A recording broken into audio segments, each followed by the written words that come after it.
And it's not just marital ownership that we talk about. It's the idea that any man who brings a woman into existence, or someone who's related to a woman, and it can also be people you're married to, believe they own you.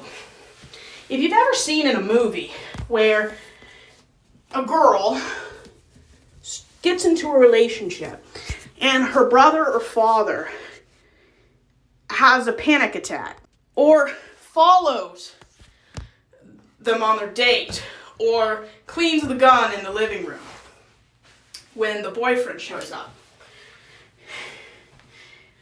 This is the kind of ownership I'm talking about. It can be a father, uncle, brother, son. It can be all kinds of things. It's the idea that a woman's sexuality, her freedom, and her life choices depend on the acceptance and consent of a male relative. Where brothers confront their sister's boyfriends, threatens them to leave their sister alone. This is male ownership. And people can say, well, it's because a father cares. Really? So did the father, the brother, the uncle, the son, did they react the same way when a boy did it? So let's say a father has a daughter and son who are around the same age, 15 to 17. Did the father react the same way he did when his daughter started dating as when his son started dating? Did he ever need to clean his gun in the living room when his son's girlfriend showed up, or when his son was inviting her over for any reason? Did the father react the same way to when his son started dating as when his daughter did? No. I bet my life that's never happened. Why do men believe that when a woman starts dating, they have to protect the women in their life? And protecting a woman, there's nothing wrong with that. But there's an ownership involved. A father, I think all fathers believe, even if they'll never admit to it, even if they are the most adamant feminists, fathers believe they own their daughter's sexuality. The idea of walking your daughter down the aisle and giving her away is a man's ownership over his daughter. And fathers freak out and panic when their daughters start dating. I saw this in Modern Family. Men don't freak out when sons start dating versus as when daughters start dating. If the genders are really equal, the father would either panic for both or not panic for either. Men believe they own female sexuality. And this is why if men are cheated on, they will leave 99% of the time. While if a man cheats, women stay 2 out of 3 times. It's because men would not put up with the behavior if it comes from a woman, but they'll put up with it if a man does it. See, it's all about control. Fathers inertly believe they own their daughter's sexuality, and that without their father's consent, the daughter can't have sex, can't marry, can't make her own choices.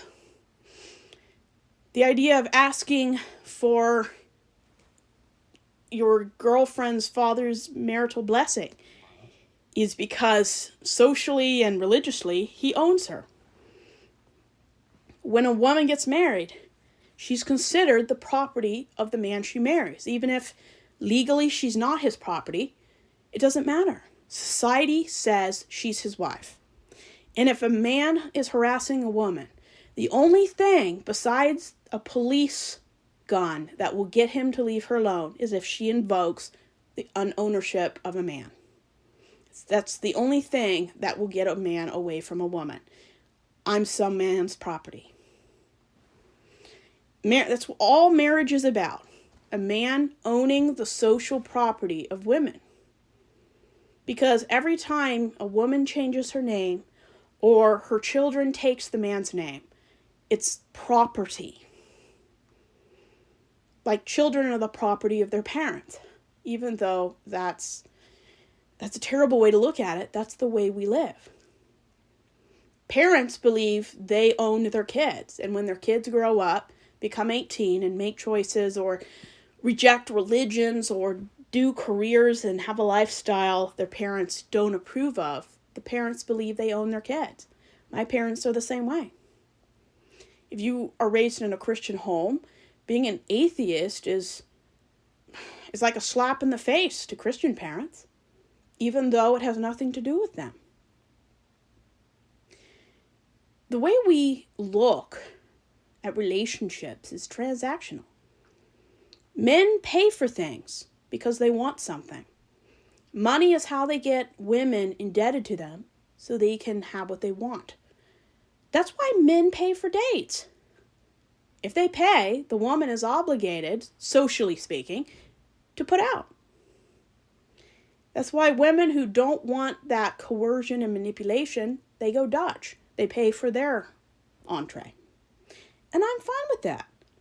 If you want a man to pay for your food, that's fine too. Just don't forget, there will most likely be the man thinking he owns you because he paid for your dinner. That's why men pay for drinks at a bar. A man gets you a free drink, so you'll put out. Relationships are transactional.